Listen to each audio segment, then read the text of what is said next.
আসসালামু আলাইকুম রহমতুল্লাহি ওবরকাতুহ। সম্মানিত দর্শক, বাংলাদেশের সাবেক পররাষ্ট্রমন্ত্রী ডক্টর মোমেন তার একটা সাক্ষাৎকার দেখলাম।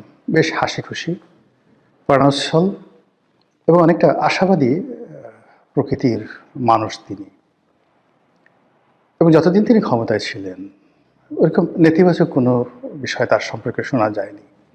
ঘুষ, দুর্নীতি, মারামারি, কাটাকাটি, হানাহানি এ সকল বিষয়াদি তার ডিকশনারির মধ্যে নেই। সিলেটের মানুষ জনাব আবুল মাল্লা আব্দুল মহিদ সাহেবের ছোট ভাই। প্রথম জীবনে তিনি শিক্ষকতা করেছেন ঢাকা বিশ্ববিদ্যালয়, পরে বিভিন্ন আন্তর্জাতিক সংস্থায় চাকরি করেছেন।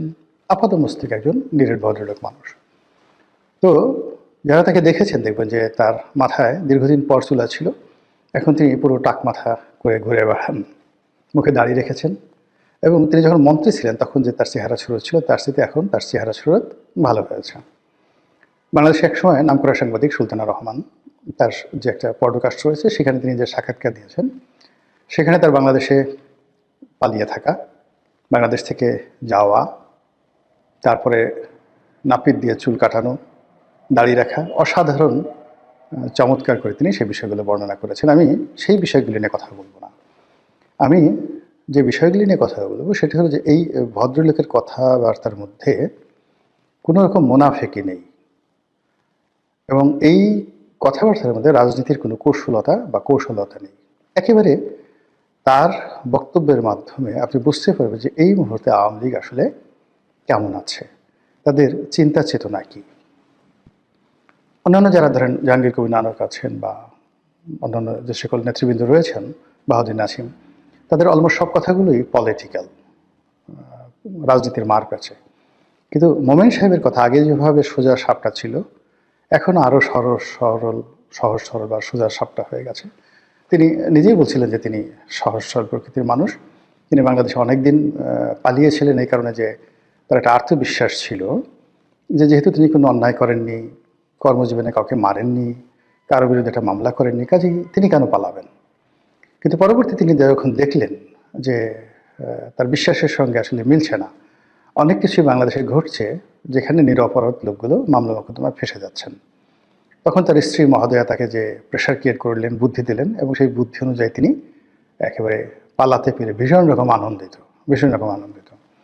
তো যেটা আলোচনা করব আজকের এই ভিডিওতে, তিনি তার সেই সাক্ষাৎকারে একটি জায়গাতে বলেছেন যে ডক্টর মোহাম্মদ ইউনূসের উচিত খুব দ্রুত বাংলাদেশ থেকে চলে যাওয়া এবং একটি তত্ত্বাবধায়ক সরকারের হাতে ক্ষমতা দিয়ে।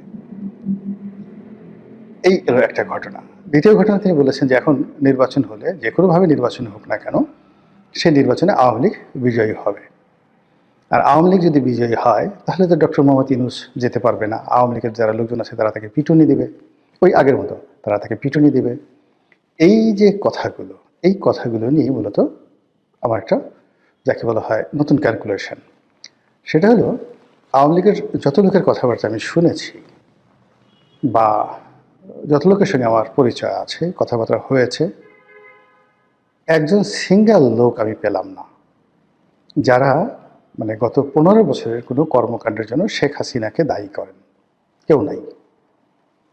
তারা সবাই দায়ী করেন, যেমন সালমান এফ রহমানকে দায়ী করেন, আনিসুল হককে দায়ী করেন, ওবায়দুল কাদেরকে দায়ী করেন, অন্যান্য যারা দলের মধ্যে দুর্নীতি করেছেন তাদেরকে দায়ী করেন। কিন্তু শেখ হাসিনা, শেখ রেহানা, জয়, পুতুল, তাদের সম্পর্কে একটা সিঙ্গেল শব্দ আজ পর্যন্ত কেউ করেননি। 2 নম্বর হলো যারা পালিয়েছেন, সব কিছু হারিয়েছেন, এটা নিয়ে তাদের কোনো আফসোস নেই। তারা খুব দ্রুত ফিরতে চান। আর এই ফেরার জন্য তারা এক বুক আশা নিয়ে বসে আছেন। আর তাদের যে মিনতি, তাদের যে আকুতি, সবই আওয়ামী লীগকে নিয়ে, সবই শেখ হাসিনাকে নিয়ে। দরকার হলে 10 বছর পরে থাকবেন। আমি অনেককে বলি যে আপনি তো 20 বছর আগে ফেরত আসতে পারবেন না। তখন বলে হয়তো মরেই যাব, 20 বছর তো বাঁচবো না। কিন্তু তাই বলে একবারও শেখ হাসিনাকে, বঙ্গবন্ধুকে, আওয়ামী লীগকে গালি দিয়েছে এরকম কোনো লোককে আমি এখন পর্যন্ত পাইনি। This is very significant. যারা আওয়ামী লীগের বিরুদ্ধে, যাকে বলা হয় ন্যারেটিভ দাঁড়া করাতে চাচ্ছেন, যারা আওয়ামী লীগের বিরুদ্ধে রাজনীতি করতে চাচ্ছেন, তাদের জন্য এটা একটা হুঁশিয়ারি শব্দ যে একটা একক নেতৃত্বের প্রতি কোনো রকম গ্রুপিং ছাড়া, কোনো রকম বিকল্প ছাড়া পুরো 35% আওয়ামী লীগের যারা ভোটার আছে তারা তাদের দেহ, মন, মানসিকতা, চিন্তা চেতনা শেখ হাসিনা, শেখ রেহানা, জয়, পুতুল এই পরিবারের উপর তারা নিবদ্ধ করে রেখেছেন, যেটি বিএনপির ক্ষেত্রে হয়নি। বিএনপির বহু মানুষ যারা বেগম জিয়াকে ভালোবাসতেন তারেক রহমান সাহেবকে ভালোবাসতেন না, যারা তারেক রহমান সাহেবকে ভালোবাসতেন তারা বেগম জিয়াকে বা তার লোকজনকে ভালোবাসতেন না।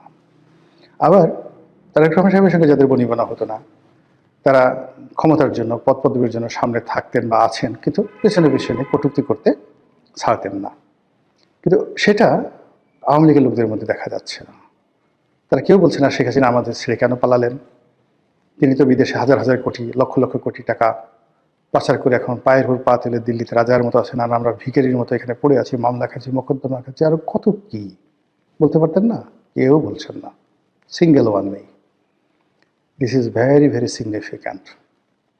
থার্ডলি হলো যে শেখ হাসিনার দৃঢ়তা, আপনি এটিকে কনস্ট্যান্ট বলতে পারেন ইংরেজিতে, এবং কনসিস্টেন্সি, মানে তিনি যে কথাগুলো বলছেন সেই কথার উপরে তিনি স্থির আছেন, ফ্লাকচুয়েট করছেন না।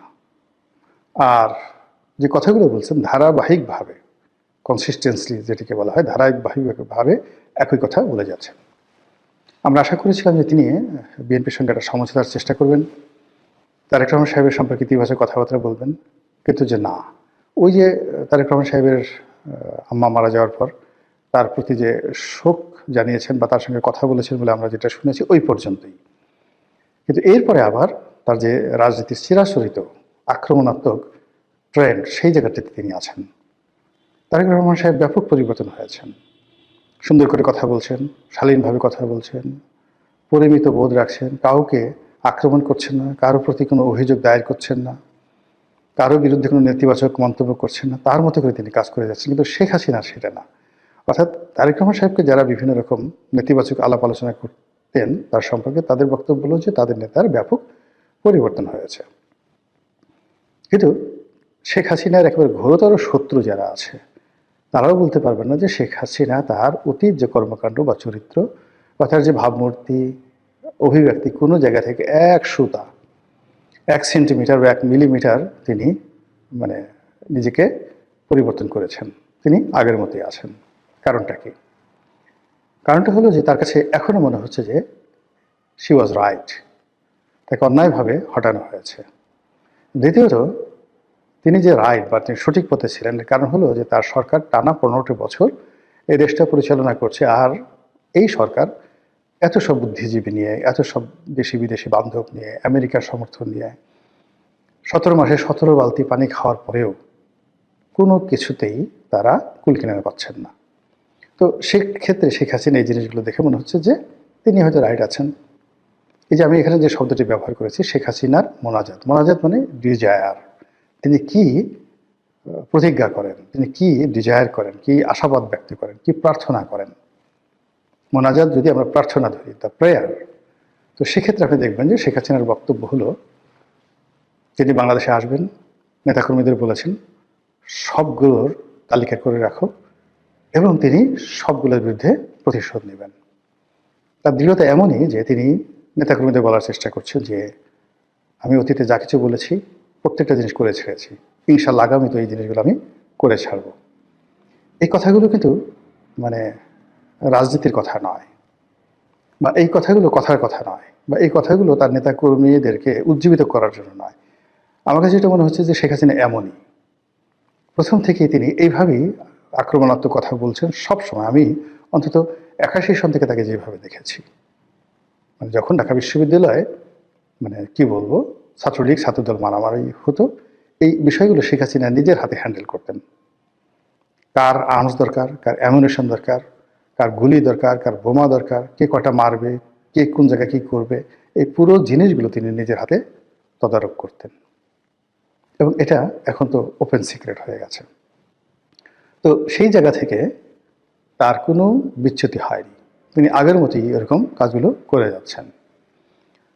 ফলে যতদিন তিনি সুস্থ আছেন, সবল আছেন, এই রাজনীতির ময়দানগুলো সংঘাতপূর্ণ হবে, প্রতিহিংসা আরও বাড়বে, এবং কোনো অবস্থাতেই শেখ হাসিনার যারা প্রতিপক্ষ তারা উনি যতদিন আছেন সুস্থ থাকতে পারবেন না। এমনকি আওয়ামী লীগের যে সমস্ত লোকজন রয়েছেন তারাও সুস্থ এবং সুস্থির থাকতে পারবেন না। এর কারণ হলো যে এটা আমি এখন কীভাবে বলবো, ধরুন আওয়ামী লীগের লোকজন শান্তিপূর্ণভাবে একটা মিছিল করলো, তো তারা জানে মিছিল হচ্ছে, শেখ হাসিনা দিল্লি থেকে গোপনে তার 2 জন কর্মীকে বললো মারো বোমা, বোমা মারলো, একটা দুর্ঘটনা ঘটে গেল, মামলা হলো, এবং সেই মামলায় ওই আওয়ামী লীগের যারা লোকজন আছে তারা পাইকারি হারে সবাই পড়ে গেল। এবং এই ঘটনা বিএনপির ক্ষেত্রে হয়েছে, হয়তো স্যাবোটাজ করা হয়েছে বা বিএনপির কোনো নেতা করেছেন, কিন্তু মির্জা ফখরুল শুধু একটার পর একটা আসামি হতেই আছেন। মোয়াজ্জেম হোসেন আলাল আসামি হচ্ছেনই, কোথাও কিছু হলেই হাবিবুর নবী খান সোহেল তাকে আসামি করতেই হবে, এরকম একটা ট্রেন্ড চালু হয়ে গিয়েছিল। কিন্তু আসলে যে কে ঘটনাটা ঘটিয়েছে, এটা কি ডিজিএফআই করেছিল, আওয়ামী লীগ করেছিল, ছাত্রলীগ করেছিল, নাকি বিএনপির হাইকমান্ড থেকে কেউ করেছিল, ইট ডাজ নট ম্যাটার। কিন্তু বিএনপির যারা সাধারণ নেতাকর্মী তারা কিন্তু এই অসংখ্য মামলা যে মোকদ্দমায় তারা জড়িয়ে পড়েছেন তার পিছনে কিছু না কিছু এরকম ঘটনা ছিল যেটাকে আপনি স্যাবোটাজ বলতে পারেন। তো বিএনপির মধ্যে যদি কেউ থাকে বা মানে বিএনপির বিরুদ্ধে কেউ থাকে, বাইরে কেউ থাকে, সেটা ভিন্ন প্রসঙ্গ। কিন্তু আওয়ামী লীগ এই সমস্ত কাজকর্ম করে অনেকটা ডিক্লেয়ার দিয়ে, এবং শেখ হাসিনা নিজে। তো কাজেই সামনে যে রাজনীতিগুলো আসছে সেই রাজনীতিতে কতটা প্রতিহিংসা হতে পারে, সেই রাজনীতিতে কতটা যাকে বলা হয় অবিশ্বাস, অনাস্থা থাকতে পারে, আশা করি আপনারা বুঝতে পেরেছেন। মহান আল্লাহ আমাদের সবাইকে হেদায়েত দান করুন এবং হেফাজত করুন। আসসালামু আলাইকুম ওয়া রাহমাতুল্লাহি ওয়া বারাকাতুহু।